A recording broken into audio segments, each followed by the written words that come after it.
नमस्कार। हाम्रो आवाज अनलाइन टिभीको फेसबुक लाइभ पेजमा म गौतम सागर राय आज पनि उपस्थित भइसकेको छु। आजको बसाइमा हामीले समसामयिक राजनीतिक विषयमा कुराकानी गर्नको लागि एकजना विशेष अतिथि लिएर तपाईहरुसँग उपस्थित भइसकेको छु।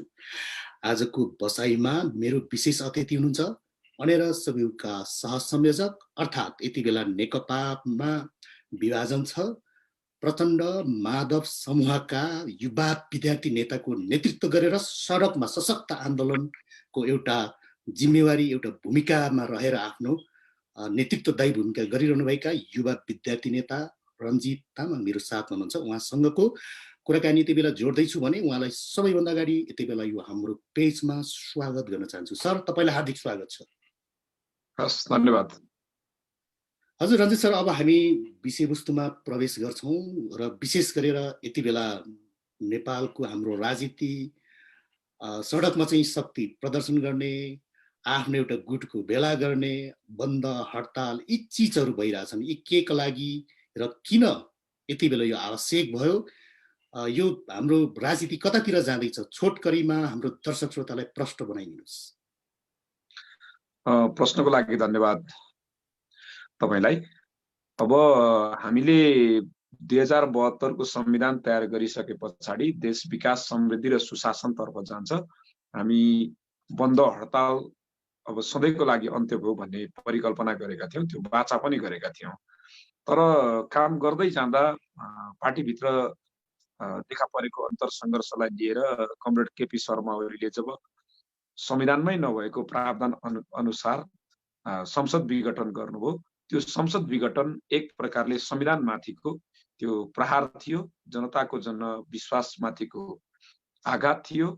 त्यो र संसद विघटन जस्ता कार्यले देशको स्थिर राजनीतिलाई अस्थिरतातर्फ धकेल्ने र शान्ति र सुशासनतर्फ अगाडि बढेको देशलाई मुठभेडतर्फ धकेल्ने स्थिति थियो। त्यसैले त्यो एउटा प्रतिगामी कदम थियो, जसको कारणले गर्दाखेरि देश स्थायित्वतर्फ, देश विकासतर्फ, समृद्धितर्फ होइन मुठभेडतर्फ फर्कियो।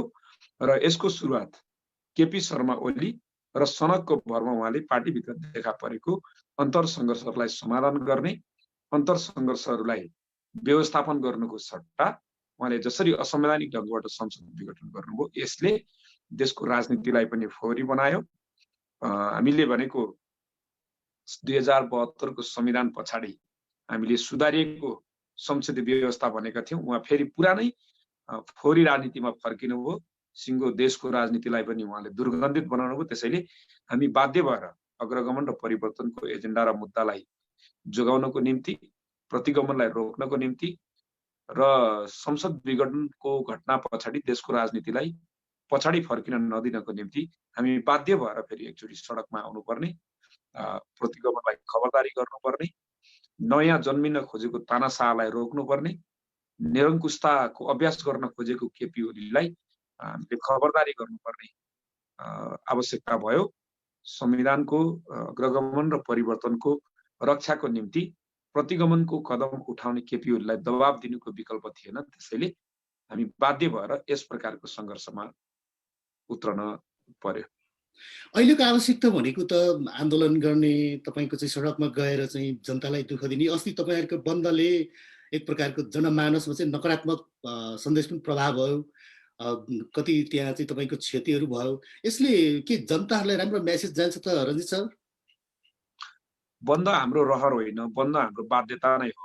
यत्रो लामो समय 9-10 महिना कोभिडको कारणले लकडाउन भएको, शिक्षा, स्वास्थ्य लगायतका व्यापार व्यवसाय सबै क्षेत्र ठप्प भएको स्थितिमा यो बेलामा बन्द हडतालहरू बिल्कुल राम्रो होइन। तर हामीलाई यो 8-10 महिनाको समय अवधिमा व्यापारी, व्यवसायी, स्वास्थ्य, शिक्षा वा देशका कोही पनि नागरिकलाई, चाहे स्वदेशमा बसेको होस् चाहे विदेशमा बसेको होस्, कसैलाई पनि देशमा सरकार छ, सरकारले हाम्रो लागि केही गर्छ, सरकारले हामीलाई केही राहत दिन्छ र हाम्रो समस्या, हाम्रा दुःखहरूमा साथ दिन्छ भन्ने कुनै दिन अनुभूति भएन।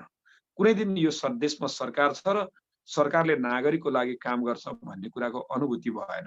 यस्तो बेलामा हामीले राजनीतिक प्रतिगमन र राजनीतिक कोर्सलाई पछाडि फर्काउन खोज्नेहरूको विरुद्धमा र अझै एक प्रकारले हिजोकै राजा महाराजाहरूको शैलीमा, हिजोको चाहिँ सामन्तहरूको शैलीमा यो ठुलालाई चयन सानालाई ऐन हुने स्थिति भइसके पछाडि हामी चाहिँ भोलिको देश अझै बढी अन्धकार देखेर, भोलिको जनताको अवस्था अझै जटिल र अझै गम्भीर देखेर र भोलिको देशको भविष्य, देशको पुस्ता अझ बढी अन्धकारमा बस्नुपर्ने, अझ धेरै उत्पीडनमा बस्नुपर्ने, अझ धेरै राज्य भनेको कस्तो चिज हो, कुन जन्तु हो भन्ने कुरा अझ चाहिँ मानिसहरूलाई पनि अन्यल कायम हुने त्यस्तो प्रकारको स्थिति भएको हुनाले हामीले यो चाहिँ जनताको जनमत भन्दा फरक ढङ्गबाट, विपरीत ढङ्गबाट गतिविधि गर्ने सरकारलाई दबाब दिनको निम्ति त्यो कार्यक्रम गरेका हौं। स्वाभाविक रूपले त्यसका केही छिटपुट असरहरू भए, कतिपय अलि अक्षम्य प्रकारका दुःखद घटनाहरू पनि भए, त्यसमा हामी दुखी पनि छौं र हामीहरूले भनेका छौं हडताल हाम्रो बाध्यता थियो, हामी हडतालको विकल्प चाहन्छौं, तर यो हडताल गर्न बाध्य बनाउने केपी ओली र केपी ओलीको असंवैधानिक कदम हो। त्यसैले यो देशको राजनीतिलाई मुठभेडतर्फ लैजाने, देशको राजनीतिमा अस्थिरता थप्ने र यस प्रकारको आन्दोलन गर्न बाध्य केपी ओलीले बनाएकोले हुनाले जति सक्दो चाँडो केपी ओलीले पदबाट राजीनामा दिनुपर्छ। आफ्नो असक्षमता, आफ्नो असफलता, अब यो को कारणले केपी ओलीले सरकार छाड्नुपर्छ र त्यो ठाउँमा जनताका प्रतिनिधिहरूले शासन सत्ता सञ्चालन गर्ने स्थिति र वातावरण बनाउनुपर्छ भन्ने जस्तै अहिलेको आवश्यकता भनेको तपाईको चाहिँ यो जुन जनतालाई दुःख दिने काम भयो गौतमजी, राजनीतिमा चाहिँ अलिकति यो चाहिँ भागभण्डा नमिलेर यो खालको चाहिँ एक प्रकारको नेताहरूबीच तपाईहरुकै पार्टी तपाईकै दलभित्र भागभण्डा नमिलेर यो खालको एक प्रकारको चाहिँ तपाईहरुले यो काम गरिरहनु भएको छ, यो खालको चाहिँ एक प्रकारको मुठभेड, एक प्रकारको चाहिँ द्वन्द्व सिर्जना भइरहेछ भन्ने छ नि, के भागभण्डाकै कारणले हो? यो त राजनीति इस्यु भन्दा पनि बढी चाहिँ एक अर्कामा चाहिँ भागभण्डै नमिलेर हो भन्ने कुराहरू बाहिर आइरहेछ। के हो यो प्रश्न पारिदिनुस्। यो कुनै भागभण्डाको कारणले होइन। भागभण्डा त पार्टीभित्र उचित जिम्मेवारी, व्यवस्थित जिम्मेवारी र एउटै व्यक्तिलाई सबै जिम्मेवारी होइन, फरक फरक ढङ्गबाट पार्टी व्यवस्थापन, सरकार व्यवस्थापन गरौँ। देशमा कम्युनिस्ट पार्टीलाई जनताले यति धेरै अपार माया गरेर करिब 2/3 जनमत दिनुभएको छ। त्यो जनमतलाई हामीले सम्मान गर्नुपर्छ। सम्मान गर्नको निम्ति हिजो हामीले निर्वाचनको बेलामा जनतालाई धेरै कुराहरू एउटा बाचाको रूपमा, एउटा प्रतिबद्धताको रूपमा हामीले जनाएका छौँ। त्यो अनुसारको काम गर्नुपर्छ भन्ने एउटा कुरा थियो, तर त्यो अनुसार सरकारले काम गर्न सकेन। एकपछि अर्का अनियमितताका, भ्रष्टाचारका व्यथितिहरू देखा परे। ती व्यथितिहरूलाई हल गर्नुपर्छ, छानबिन गर्नुपर्छ, जनतालाई जवाफदेही र उत्तरदायी सरकार दिने भनेर हामीहरूले जो भनेका थियौँ, हरेक प्रश्नहरूमा, हरेक चाहिँ गलत निर्णयहरूमा सरकार जवाफदेही हुनुपर्छ र सरकार उत्तरदायी पनि हुनुपर्छ, जनताप्रति उत्तरदायी हुनुपर्छ। तर यो सरकार जवाफदेही र उत्तरदायी बनेन। पार्टीभित्र जवाफदेही र उत्तरदायी बन्नुपर्छ कि बन्नु हुँदैन भन्ने कुराहरू उठ्यो। यो कुरा उठ्दाखेरि सहयोग भएन, असहयोग भयो, काम गर्न दिएन, लगायतका अनेकौं कुरा भए। तर हिजो हामीले जनतासँग जे प्रतिबद्ध गरेका थियौँ त्यो अनुसार सरकारले काम गर्न सकेन। पार्टी एकता हुँदाखेरि स्वाभाविक रूपमा दुईटा अध्यक्षहरूले समान हैसियतमा, समान जिम्मेवारीमा आलो पालो बैठकको अध्यक्षता गर्ने गरी, सरकार पनि आलो पालो गर्ने गरी आधा आधा कार्यकाल भनेर जम्मा 5 वर्ष भनिएको थियो। तर जब पार्टीको नेतृत्वमा भएको सरकारले एकपछि अर्को चाहिँ विभिन्न प्रकारका काण्डहरूमा मुचिए, जसको कारणले जनतामा सन्तुष्टि होइन निराशा बढ्यो, जनतामा चाहिँ आक्रोश र यो सरकारप्रति एउटा एक प्रकारले वितृष्णा पैदा भयो। त्यस पछाडि पार्टीभित्र हामीले भएका सक्षम र योग्य नेताहरूलाई एक्सचेन्ज गरेर भए पनि, परिवर्तन गरेर भए पनि हामीले जनतासँग गरेका बाचाहरू पूरा गरौँ भन्ने कुरा भयो। त्यो पनि त्यसको लागि पनि उहाँ तयार हुनु भएन। सँगसँगै पार्टीभित्र यस्ता नमिलेका कतिपय कुराहरूलाई व्यवस्थापन गर्नको लागि दुईटा अध्यक्षहरू मध्ये एकजना अध्यक्षले पूर्ण कार्यकालमै प्रधानमन्त्री बन्ने गरी भनेर केपी ओलीलाई छोड्नुभयो। एकजना अध्यक्ष पार्टीको कार्यकारी अध्यक्ष बन्ने भन्नुभयो। उहाँले सरकारको पूर्ण कार्यकाल पनि चलाउने केपी ओलीले कार्यकारी अध्यक्षको रूपमा पार्टी सञ्चालन गर्ने प्रचण्डले भन्ने सहमति भयो। तर उहाँमा कुनै नैतिकता र कुनै इमान्दारिता देखिएन। 5 वर्षको लागि सरकार चलाउन तयार हुनुभयो, उहाँले त्यो अनुसार सरकारलाई परिणाममुखी ढङ्गले जनतालाई विश्वास दिलाउन पनि सक्नु भएन। पार्टीभित्र कार्यकारी अध्यक्षको जिम्मेवारी दिएको प्रचण्डलाई पार्टीका सबै एकताहरू सम्पन्न गर्ने, कमिटीहरूको बैठक राख्ने, यो कुराहरू पनि व्यवस्थापन गर्नु भएन। कम्युनिस्ट पार्टी भनेको सामूहिकतामा चल्छ, उहाँले पार्टीभित्र सामूहिकता पनि खोज्नु भएन।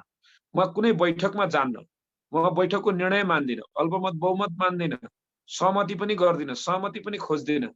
उहाँ त यस्तो ठाउँमा पुग्नुभयो कि हिजो उहाँलाई सबै नेताहरूले सर्वसम्मत ढङ्गबाट अध्यक्ष बनाएको, सर्वसम्मत ढङ्गबाट संसद दलको नेता र प्रधानमन्त्री बनाएको, तर उहाँले त्यस अनुसारको परिणाम र काम गर्न नसकेपछि, त्यस अनुसारको विश्वास जित्न नसकेपछि, उहाँले विश्वास पार्टीभित्र गुमाउँदै गएपछि उहाँले म बहुमत मान्दिनँ, अल्पमत मान्दिनँ, विधि मान्दिनँ, पद्धति मान्दिनँ, सामूहिकता मान्दिनँ, बैठकमा जाँदिनँ, यस्ता प्रकारका अण्डसण्ड काम गर्नुभयो। अध्यादेश ल्याउनुभयो, पार्टी फुटाउने प्रयत्न गर्नुभयो, विभिन्न ढङ्गबाट पार्टीका नेताहरूलाई एक ल्याउने, पार्टीका नेताहरूसँग छलफलै नगर्ने, आफ्नो जय जयकार गर्ने मान्छेहरूलाई नियुक्ति गर्ने, आफ्ना विरोधीहरूको जसले पार्टीभित्रका अरू उहाँको आलोचना गर्ने, उहाँलाई प्रश्न उठाउने नेताहरू हुनुहुन्छ, उनलाई गाली गर्ने मान्छेहरूलाई चाहिँ भर्ती गर्न थाल्नुभयो। यस्तो ढङ्गबाट उहाँले जब पार्टीभित्र एउटा अराजकता, उदण्डता मचाउन थाल्नुभयो, त्यस पछाडि यो पार्टी यो ठाउँमा पुगेको। अरू कुनै कारणले यो चाहिँ पदीय भागबाट इत्यादि भन्ने कुरामा कुनै सत्यता छैन। तपाईँले देख्नुभयो नि। म तपाईँलाई यसमै जोड्न चाहन्छु, यदि पार्टी फुटाउने नियत प्रचण्ड माधव कौडेहरूको थियो, म जिम्मेवार बनेको भए, तपाईँ पार्टीको बैठकमा नजाने मान्छे, बैठकको निर्णय नमान्ने मान्छे, बालुवाटारमै भएको बैठक सुरक्षा थ्रेड भनेर उहाँ सहभागी नहुने मान्छे, अहिले पार्टी विभाजन भएपछि उहाँको चमक दमक देख्नुहुन्न। हिजोको पञ्च र्यालीसम्म आउँदा कहिले हँसाउनु भएको छ, कहिले के गर्नु भएको छ, हुँदा हाँस्ने रुने सबै उहाँको यो नौटङ्की, यो चाहिँ सारा कुरा हामीले देखेका छैनौँ, जनताले देखिरहेका छैनन्। हिजो पार्टीको बैठक हुँदाखेरि उहाँको अनुहारमा कहिल्यै खुसी देखिएन। अहिले पार्टी विभाजन भइसकेपछि उहाँको दौडधुप हेर्नुहोस्, उहाँको हावभाव हेर्नुहोस्, उहाँको मुहारमा खुसी हेर्नुहोस् त, उहाँ कति पीडाका साथ, उहाँ कति धेरै चाहिँ लघुताभासका साथ यो पार्टीमा रहनु भएको रहेछ। त्यसैले यो भागबण्डाको कुरा होइन, केपी ओलीको एकल काँटे तरिकाको कारणले पार्टी यो ठाउँमा पुगेको हो र उहाँले पार्टीभित्रको कुराहरूलाई व्यवस्थापन गर्न नसकेर मैले चाहिँ अरू पार्टीका नेताहरूलाई देखाइदिन्छु भनेर जुन संसद विघटन गर्नुभयो, उहाँले एकपछि अर्को गल्ती गर्दै जानु भएको छ। अब उहाँले सरकार र सत्ता छोड्नुको विकल्प छैन। उहाँले जतिसुकै रटान लगाए पनि अब उहाँको रटान जनताले सुन्नेवाला छैन। जस्तै अहिले प्रधानमन्त्री केपी शर्मा ओलीले अब सार्वजनिक ठाउँमा भनिरहनु भएको छ, मलाई पार्टीभित्रकै मान्छेहरूले, साथीहरूले सरकारको गतिविधि अगाडि बढाउनलाई मैले काम गर्न मलाई दिइएन। कहिले कसैले चाहिँ अब के माग्ने, भागबण्ड गर्न खोज्ने यी तरिकाले मेरो हात खुट्टा बात नखोजे, त्यो हिसाबले मैले काम गर्न नसकेको भन्ने छ। तपाईँले भन्नुभयो कुनै भागबण्डको कारणले होइन भन्नुभयो होइन। यसो झट्टै हेर्दा अब तपाईँहरू पनि यति बेला सडकमा र केपी ओली अब अहिले जुन सरकारको नेतृत्व गरिरहनु भएको छ, उहाँको पनि एक प्रकारको शक्ति प्रदर्शन, तपाईँहरूमा एक प्रकारको प्रतिस्पर्धा जस्तो पनि देखिन्छ होइन। कुन सभामा कति चाहिँ जनताहरू हामीले उतार्यौँ, कार्यकर्ता कति उतार्यौँ, हाम्रो पक्षमा यति छ भन्ने एउटा त्यो देखिन्छ।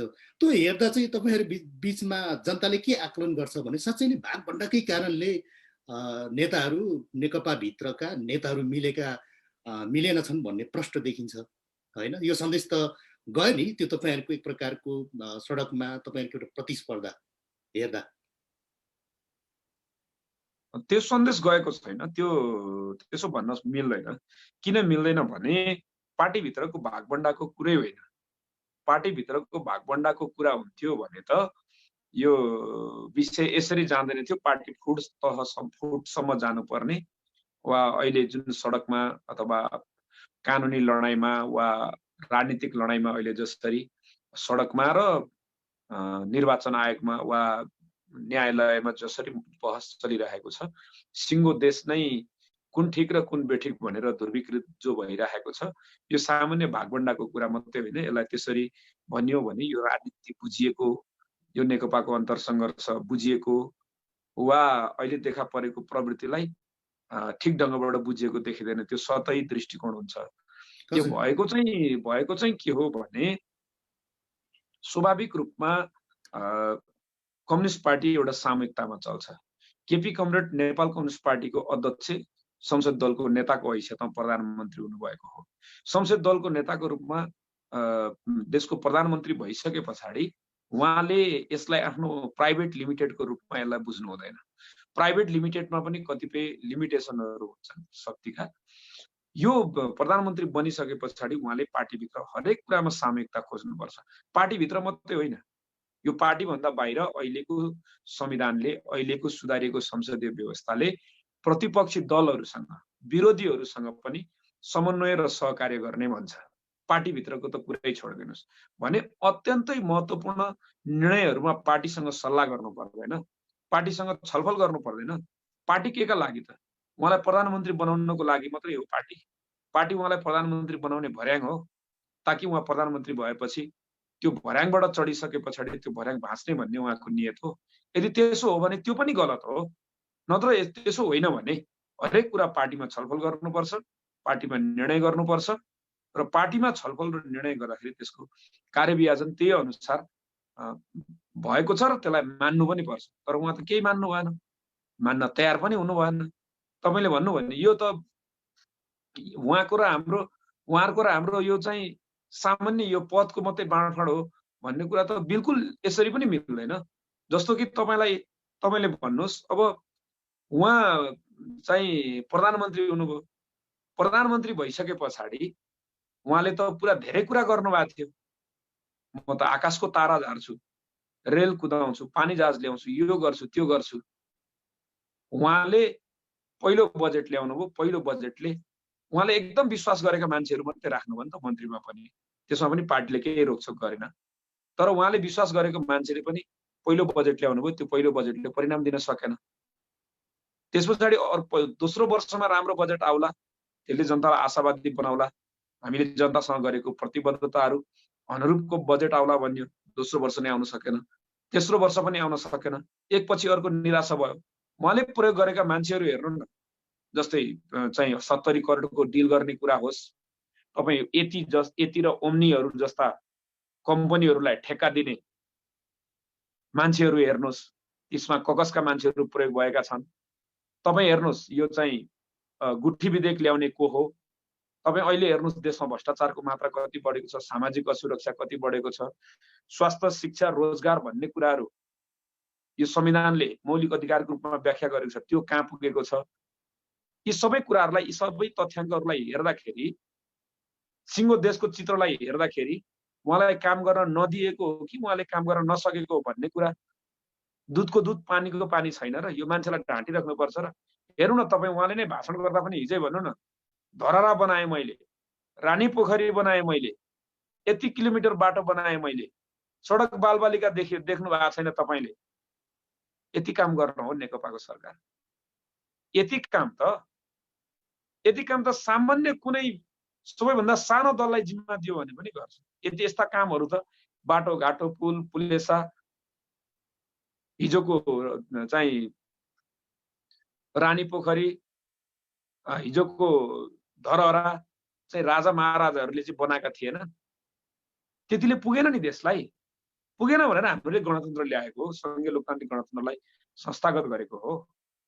आज उहाँ त त्यही व्याख्या गर्नुभएको छ। त्यति गर्ने हो भने उहाँले आकाशका तारा झार्ने गफ चुट्ने किन गर्नुभयो? अनावश्यक कुरा किन गर्नुभयो? अनि उहाँले आफैले भनेको, आफूले छानेका मान्छेहरू राखेर परिणाम दिन नसक्ने, काम गर्न नसक्ने, असफल हुने, असक्षम हुने, अनि त्यसको दोष चाहिँ अरू नेताहरूलाई लगाउने, आफू दरोसँग खुट्टा नटेक्ने, नापेर तौलेर कति गर्न सकिन्छ नभन्ने, बोल्न पाउँदाखेरि पैसा नलाग्ने, मिटर नउठ्ने भएर भुरुरु बोल्ने, तर काम गरेर परिणाम देखाउन नसके पछाडि त्यसको दोष अर्कालाई लगाउने, अरू नेताहरूलाई लगाएर मलाई काम गर्न दिएन, मेरो खुट्टा बाँधियो, खुट्टा छेकियो, भागभण्डा खोजे, पद खोजे। प्रचण्डले प्रधानमन्त्री बन्न खोज्नु भएको थियो, अढाई वर्षको सहमति भएको थियो नि, छोड्नुभयो त त्यो। त्योभन्दा अगाडि पनि पार्टी एकता भएको थिएन नि, निर्वाचन हुने लगत्तै त प्रचण्डलाई नेपाली काङ्ग्रेस अरू पार्टीले 5 वर्ष प्रधानमन्त्री बन्नुहोस् भनेर अफर गरेकै थिए। तर जनताको जनमत यो दुईटा कम्युनिस्ट पार्टीलाई एकताबद्ध बनाउने, विकास समृद्धि र सुशासन जनतालाई दिने, स्वास्थ्य शिक्षा रोजगारका ग्यारेन्टी गर्ने, यो हाम्रो हिजो जनताको बीचको बाचा हो। एक पटकलाई मात्रै होइन, फेरि पनि हामी जनताको बीचमा जानुपर्छ भनेर जनताको म्यान्डेटलाई प्राथमिकतामा राखेर जनताको जनमतलाई सिरोपर गरेर पार्टी एकता गरेर प्रचण्ड प्रधानमन्त्री केपी ओलीलाई 5 वर्षै बनाउन तयार हुनुभएको हो नि। आज यस्ता तिग्रम कुरा गरेर, आज यस्ता झुट कुरा गरेर आफ्नो असक्षमता, आफ्नो असफलता ढाकछोप गर्न केपी ओली र तिनका मतियारहरूले खोजेर सम्भव छ? आम जनताले यो कुरा बुझेका छैन। जस्तै अहिले निर्वाचन आयोगमा तपाईहरुको दुईटा नेकपा बीचमा चाहिँ कुन चाहिँ आधिकारिक हो भन्ने प्रकारको मतभेद पनि छ हैन। जस्तै केपी शर्मा ओली प्रथम अध्यक्ष र महासचिव केपी ओलीकै साथमा छ। निर्वाचन आयोगले पनि भनेको छ नेपाल कम्युनिस्ट पार्टी फुटेको छैन, त्यो आधिकारिक भने चाहिँ त्यही हो जुन पहिलाकै हो भन्ने चाहिँ भनेर भनेको छ। यो अवस्थामा अब तपाईहरु के गर्नुहुन्छ? यो अवस्थामा हामीले के गर्ने भन्ने कुरा नै छैन। निर्वाचन आयोगले के गर्छ भन्ने कुरा हो। किनभने पार्टी अध्यक्ष कहाँ छ, महासचिव कहाँ छ, उपाध्यक्ष कहाँ छ, सचिव कहाँ छ, कोषाध्यक्ष कहाँ छ, यो निर्वाचन आयोगको सरकारको विषय होइन। निर्वाचन आयोगले हेर्ने दल सम्बन्धी कानुन अनुसार तत्कालीन पार्टीको केन्द्रीय समितिको बहुमत हिस्सा कहाँ छ, बहुमत हिस्सा कहाँ छ, त्यो कुरा हेर्ने हो। त्यसले गर्दाखेरि यस बारेमा निर्वाचन आयोगले अस्ति जुन फैसला गर्यो त्यो पूरक फैसलाको रूपमा पार्टीले पेश गरिसकेको छ। बहुमत सदस्यहरूको हस्ताक्षर या मान्छे उपस्थिति के चाहियो निर्वाचन आयोगलाई? लाइन लगाउनु पर्छ। हाम्रो पार्टीका बहुमत केन्द्रीय सदस्यहरूलाई लाइन लगाउन तयार छ। होइन हस्ताक्षरले पुग्छ, हस्ताक्षर बुझाउन तयार छ। के गर्नुपर्छ निर्वाचन आयोगमा गएर ताकि नेपाल कम्युनिस्ट पार्टीको बहुमत हिस्सा, बहुमत मात्रै पनि होइन, 2/3 बहुमत, करिब 65% भन्दा बढी केन्द्रीय समितिहरू यहाँ छन्, यतापट्टि छन्। तपाई भन्नुहोस् के गर्नुहुन्छ? कुन हो आधिकारिक पार्टी? हामी निर्वाचन आयोगलाई सोध्न चाहन्छौँ। निर्वाचन आयोगले कसैको पक्षमा लागेर होइन, कानुनको पक्षमा लागेर स्वतन्त्र निर्णय गर्नुपर्छ, निर्णय गर्छ र त्यो गर्दाखेरि नेपाल कम्युनिस्ट पार्टी को हुन्छ भन्ने कुरा, प्रधानमन्त्रीको कुर्सीमा को छ, कसले श्रीपेच लगाउन खोजेको छ भन्ने आधारबाट पार्टीको आधिकारिकता हुँदैन। र केपी ओलीको सत्ता र शक्तिको दुरुपयोग गरेर संवैधानिक निकायका पदाधिकारीहरूलाई थर्काएर धाक धम्की लोभ लालच देखाएर पार्टीको नाम, चुनाव चिन्ह कसैको नाममा पर्छ भन्ने भ्रम यो हिजोको राजा महाराजाहरूको पालामा हुन्थ्यो। यो संघीय लोकतान्त्रिक गणतन्त्रमा हुँदैन। हामीले कानुन पढेका छौँ, कानुन बुझेका छौँ। त्यस अनुरूप निर्वाचन आयोगले नेपाल कम्युनिस्ट पार्टी र चुनाव चिन्ह यो जतापट्टि बहुमत छ उसलाई दिनुपर्छ। भोलि केपी ओलीले बहुमत पेश गरे त्यहाँ दिनुपर्छ। हामीसँग छ हामीलाई दिनुपर्छ। भोलि हाम्रोबाट अर्को कहीँ बहुमत हुन्छ त्यहाँ दिनुपर्छ। यो निर्वाचन आयोगलाई जसलाई दिन मन लाग्छ त्यसलाई दिने कुरा होइन। यसको विधि र पद्धति हेरेर जिम्मा दिनुपर्छ। हजुर, रञ्जितजी अब के भइरहेछ भने अब प्रधानमन्त्री पनि भनिरहनु भएको छ, केही दलका नेताहरूले पनि अब प्रत्यक्ष नभए पनि अप्रत्यक्ष रूपमा बोलिरहनु भएको छ अब निर्वाचनमा देश होमियो, निर्वाचनमा जानुपर्छ भनेर काङ्ग्रेसले पनि लगभग त्यो मानसिकता बनाइसकेको छ, निर्वाचनमा जानुपर्छ भन्ने। तपाईहरु के गर्नुहुन्छ? निर्वाचनमा जानुहुन्छ या सडकमै आन्दोलन गर्नुहुन्छ? पहिलो कुरा त तपाईको बुझाइ अथवा तपाईको सूचना पनि मलाई रङ जस्तो लाग्यो।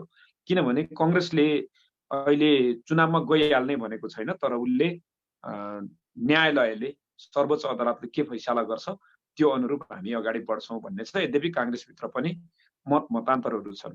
पहिलो कुरा यो प्रतिगमन नै हो र यो प्रतिगमनको विरुद्धमा पहिला लड्नुपर्छ। आज प्रचण्ड, माधव नेपाल लगायतको नेपाल कम्युनिस्ट पार्टी नेकपालाई खाने बाघले भोलि अरूलाई पनि खान्छ। संविधानमाथि, व्यवस्थामाथि आक्रमण भएपछि कुनै दलहरू सुरक्षित हुन्छन् भन्ने कङ्ग्रेसको बुझाइ छ। यद्यपि उहाँहरू न्यायालयले वा सर्वोच्च अदालतले के फैसला गर्छ त्यस अनुरूप अगाडि बढ्छौँ भन्ने उहाँहरूको धारणा छ। हाम्रो कुरा प्रष्टै छ। हामी चाहन्छौँ सर्वोच्च अदालतले संविधानको पक्षमा, संविधानको सर्वोच्चतालाई स्वीकार छ, कानुनी राज्यलाई स्वीकार छ, संविधानको समेत व्याख्या भएको हिसाबले संविधानमा हुँदै नभएको धारा र प्रावधानहरूको प्रयोग गरेर जसरी संसद विघटन गर्ने, संविधानमाथि आक्रमण गर्ने, यो चाहिँ संघीय लोकतान्त्रिक गणतन्त्रको व्यवस्थामाथि नै आक्रमण गर्ने केपी ओली प्रवृत्ति छ, त्यो प्रवृत्तिलाई गलत साबित गर्नेछ र संसद पुनर्स्थापना हुनेछ। संसद पुनर्स्थापना भएपछि संसदले आफ्नो सार्वभौम अधिकारको प्रयोग गरेर संसद विघटन गर्ने, जनताको जनमतको उपेक्षा गर्ने, जनतासँगका प्रतिबद्धता र बाचाहरू भुल्ने र प्रतिगमनकारी कदम उठाउने प्रधानमन्त्रीलाई के गर्ने भन्ने कुरा सार्वभौम संसदले निर्णय लिनेछ। प्रधानमन्त्रीको यस प्रकारको गतिविधिलाई राष्ट्र प्रमुखको हेड अफ स्टेटको आधारमा अभिभावकत्व दिने र एउटा स्थायित्वको नेतृत्व गर्ने भन्दा प्रधानमन्त्रीले गरेका सबै प्रतिगामी कदमहरूमा ल्याप्चे लगाउनेहरूलाई के गर्ने भन्ने कुरा सार्वभौम संसदले गर्नेछ। संवैधानिक निकाय वा कतिपय प्रकारका नियुक्ति र सत्ता र शक्तिका आडमा प्रतिगमनसँग मलामी जान तयार, प्रतिगमनको मतियार बन्न तयारहरूलाई के गर्ने, प्रतिगमनको कलङ्कको टीका लगाउन तयारहरूलाई के गर्ने भन्ने कुरा संसदले निर्णय गर्नेछ। र चुनाव हुन्छ। चुनाव 1 वर्ष पछाडि स्थानीय चुनावको समयावधि अनुसार एक वर्ष पछाडि स्थानीय सरकारको निर्वाचन हुनेछ। त्यो निर्वाचनमा हामी जान्छौँ। त्यसमा केपी ओली पनि आउनुपर्छ र 2 वर्ष पछाडि संघ र प्रदेशको निर्वाचन हुनेछ। समय अवधिका हिसाबले आवधिक निर्वाचनको विधि अनुसार 2 वर्ष पछाडि संघ र प्रदेशको निर्वाचन हुनेछ। त्यसमा केपी ओली आउनुपर्छ। उहाँलाई म यति सिट ल्याउँछु, उति सिट ल्याउँछु, यति हजारमा चाहिँ भोट ल्याउँछु भन्ने जे भ्रम छ, उहाँले अबको 2 वर्ष पछाडि संघ र प्रदेश कहिलेदेखि तयारी गरे हुन्छ। हामी संसद पुनर्स्थापना गरेर सबभन्दा पहिला यो व्यवस्था बचाउँछौँ, संघीय लोकतान्त्रिक गणतन्त्र जोगाउँछौँ, प्रतिगमनलाई हामी उल्टाउँछौँ, अग्रगमन र होइन परिवर्तन। रजिक सर, यो अब संसद चाहिँ पुनर्स्थापन हुन कतिको सम्भावना छ? अब धेरैले भन्छन् यो संसद पुनर्स्थापना हुँदैन, अहिलेको विकल्प भनेको नै चुनाव हो भनेर भनेका छन्। तपाईँहरू चाहिँ संसद पुनर्स्थापना भनेर हिँड्नु भएको छ, यो सम्भावना कतिको देख्नुहुन्छ त? यो सम्भावना कतिको देख्नुहुन्छ होइन? केपी ओलीका पनि प्राय सबै मान्छेहरूको मनमा यो संसद पुनर्स्थापना कुनै पनि मूल्यमा हुन्छ भन्ने प्रश्न छ। यद्यपि उहाँहरू एक प्रकारले मनमा एउटा कुरा राखेर बाहिर अर्को कुरा गरिराख्नु भएको छ। उहाँहरू कन्फिडेन्सियल रूपमा बोल्न सक्नु भएको छैन। तर आम बुद्धिजीवीको कुरा गर्नुहुन्छ, कानुन व्यवसायीको कुरा गर्नुहुन्छ, चाहिँ विभिन्न क्षेत्रका व्यक्तिहरूको कुरा गर्नुहुन्छ, अथवा कानुनमै जीवन गुजारेका मान्छेहरूको कुरा गर्नुहुन्छ, देशको संवैधानिक प्रमुख भइसकेका कतिपय मान्छेहरूको कुरा गर्नुहुन्छ भने हाम्रो मात्रै कुरा होइन नि संसद पुनर्स्थापना हुन्छ र यो संसद विघटन असंवैधानिक छ भन्ने कुरा हाम्रो मात्रै होइन नि। तपाईँ देशका 4 जना पूर्व प्रधान चाहिँ न्यायाधीशहरूको कुरा तपाईँले सुनिसक्नुभयो, अरू विभिन्न व्यक्तिहरूको कुरा सुनिसक्नुभयो। देशको योभन्दा धेरै संवैधानिक निकायको चाहिँ एउटा भेटरन व्यक्तिहरूले भनेका यस्ता सबै कुराहरूलाई हेर्दाखेरि र कानुन बुझेका सबै मान्छेहरूका कुरालाई सुन्दाखेरि संसद पुनर्स्थापना हुँदैन भन्ने क्वेसन उठ्छ र संसद पुनर्स्थापना त कुनै पनि मूल्यमा संसद पुनर्स्थापना हुने देखिन्छ। यो कुरा केपी ओली र तिनका मतियारलाई पनि थाहा छ।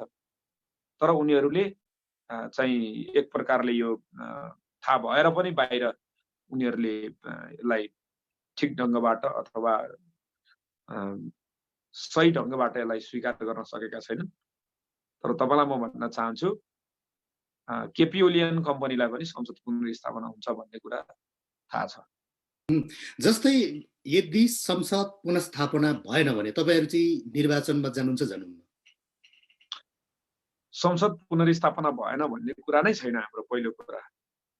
त्यस पछाडिको कुरा भयो निर्वाचनमा जाने कि नजाने, त्यस पछाडि निर्वाचन हुन्छ कि हुँदैन, निर्वाचन कसरी हुन्छ, कहिले हुन्छ, कस्तो हुन्छ, के हुन्छ भन्ने कुरा त त्यो पछिको कुरा हो। पहिलो कुरा त हामी संसद पुनर्स्थापना हुन्छ र संसद पुनर्स्थापना भएर अहिलेको राजनीति जतापट्टि जान खोजेको छ त्यसरी नै यो चाहिँ संसद पुनर्स्थापना पछाडि देशको राजनीति नयाँ मोड लिन्छ भन्ने कुरामा हामी विश्वास गर्छौँ। तपाईँ हेरिराख्नु भएको छ, बुझिराख्नु भएको छ, तपाईँले देख्दा पनि र अरू आम मान्छेले देख्दाखेरि पनि अहिले माघको करिब हामी उत्तरार्धतिर छौँ। हामीले वैशाखमा ओली सरकारले वैशाखमा निर्वाचन भनेको छ। समय अवधि सबै कुराले हेर्दाखेरि पनि वैशाखमा चुनाव हुन्छ र देशको गृहमन्त्रीले अरू मन्त्रीहरूलाई नै यो वैशाखमा चुनाव हुन्छ भन्ने विश्वास छैन। उहाँहरू नै मङ्सिरमा पुसमा भन्दै भन्दै 1 वर्ष पछाडिको स्थानीय चुनाव र 2 वर्ष पछाडिको सङ्घ र प्रदेशको चुनाव मात्रै हुन्छ भन्ने कुरा चाहिँ जतिसुकै सम्हालेर बोल्न खोजे पनि फुस्काइराख्नु भएको छ भने वैशाखमा चुनाव हुन्छ भन्ने कुरामा अहिले पनि मान्छे भ्रमित छन् र तपाईहरु भ्रमित हुनुहुन्छ र भनेपछि यदि संसद पुनर्स्थापना भएन भने वैशाखमा चुनावमै जानुपर्ने अवस्था सिर्जना भयो भने वैशाखमा चुनाव हुँदैन भन्ने तर्क तपाईको? वैशाखमा त समय अवधिका हिसाबले पनि चुनाव हुने देखिन्न। कानुनी प्रक्रियामा सर्वोच्च अदालतमा मुद्दा चलिरहेको हुनाले पनि यो चाहिँ वैशाखमा चुनाव हुने देखिँदैन। संसद पुनर्स्थापना हुन्छ र संसद पुनर्स्थापना भएर राजनीतिक कोर्स फेरि पुरानै अवस्थामा फर्किन्छ। त्यो 1 वर्ष पछाडि र स्थानीय र 2 वर्ष पछाडि सङ्घ र प्रदेशको चुनाव हुने दिशातर्फ जान्छ। मेरो यस्तो बुझाइ छ। अब रञ्जित सर, हामी लगभग अन्तिममा आइपुगिसकेका छौँ र अबको तपाईहरुको योजना या तपाईहरुको चाहिँ आन्दोलनलाई कसरी अगाडि बढाउने, आन्दोलनलाई चाहिँ कसरी सशक्त बनाउने, के बनाउनु भएको छ योजना अब हामी यो सरकार तपाईलाई अनौठो लाग्छ होला, संसारमा कहीँ पनि यस्तो सरकार हुँदैन जो आफ्नो चाहिँ कदमका पक्षमा आन्दोलनमा सडकमा उत्रिने। हुन त तपाईहरु अमेरिकामा हुनुहुन्छ, अमेरिकामा पनि डोनाल्ड ट्रम्पले सत्ता छोड्ने बेलामा 200 वर्षको इतिहास पछाडि संसद भवनमा आक्रमण गराए। केपी ओलीको पनि त्यस्तो नहोला भन्न सकिँदैन। उहाँको पनि केपी ओली पनि ट्रम्पकै लाइनमा उभिँदैनन् भन्न सकिँदैन। तर हामी प्रतिगमनलाई कुनै पनि मूल्यमा छोड्नेवाला छैनौँ। हामी अग्रगमन र परिवर्तनको लागि लडेका, अग्रगमन र परिवर्तन संस्थागत गर्नको लागि लडेकाहरूले यो परिवर्तनलाई, यो संविधानलाई, यो व्यवस्थालाई जोगाउने कुरामा हामी जुनसुकै प्रकारको मूल्य चुकाउन तयार छौँ। त्यसको लागि हामी प्रतिगमनका विरुद्धमा चाहिँ सशक्त आन्दोलन गर्छौँ। हामीले चाहिँ आम रूपमा जनतालाई अपिल गर्छौँ।